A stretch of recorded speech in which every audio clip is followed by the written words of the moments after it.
Good afternoon and welcome to Budget Talk, where we help you understand how your association puts your dollars to work.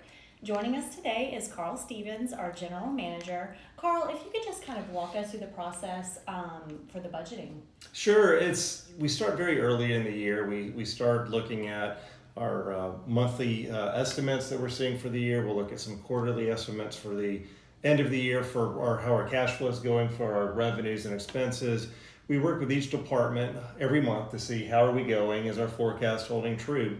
And then when we get into the budgeting process, we sit down with each department meets with the budgeting staff, and we try to fine tune those numbers a little bit more. Then we meet with the budget liaisons from the finance committee. So we have a couple of different liaisons that'll meet with each department, and we'll sit down and go through, what refinements, what adjustments do we need to make, and then they'll report back out to the finance committee. We'll make our adjustments, and we'll keep tweaking it as we go along, just to try to get to the right number that'll work for us for the year-end estimates, and then what we need for our operations and reserves for the next year. Great, thank you so much. That's great information. As you know, we're celebrating a huge milestone of 50 years. We're hoping for a lot more successful years. Could you just tell us, since we kind of budget for our personal finances, does the association do the same? Oh, definitely. 50th anniversary, got to represent for that right here. But, we're seeing some wear and tear on our assets. So we have our storm drains are a good example. We've been trying to do some videos with that this year. Even the concrete ones. So we knew we had some issues with the corrugated metal, but even the concrete ones are failing earlier than we expected. So we bought a camera system to go in there and take a look at that. We've been doing a lot of money on the roads, really trying to replace those as they're coming due.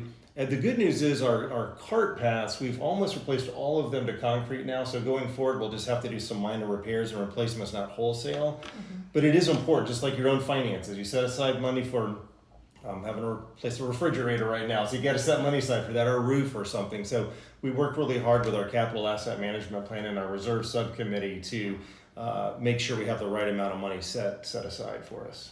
Great.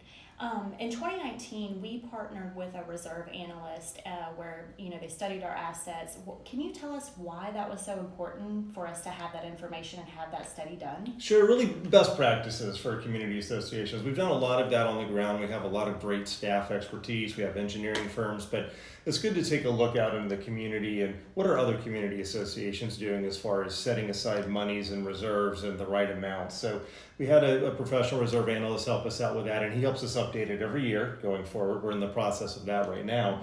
And it just makes sure we say, hey, we're not going to run out of money. When we need to replace this road, when we need to fix the storm drain, even if it fails earlier than we think it is, because we try to get a long lifespan out of it, we say, hey, we've got to make sure we have the money set aside. So it's really important for us to have that done. Great. That is such good information. Well, as we go through this process, and we'll be putting out more communication, so please stay tuned. And thank you so much for being here with us today. Thanks so much. Appreciate it.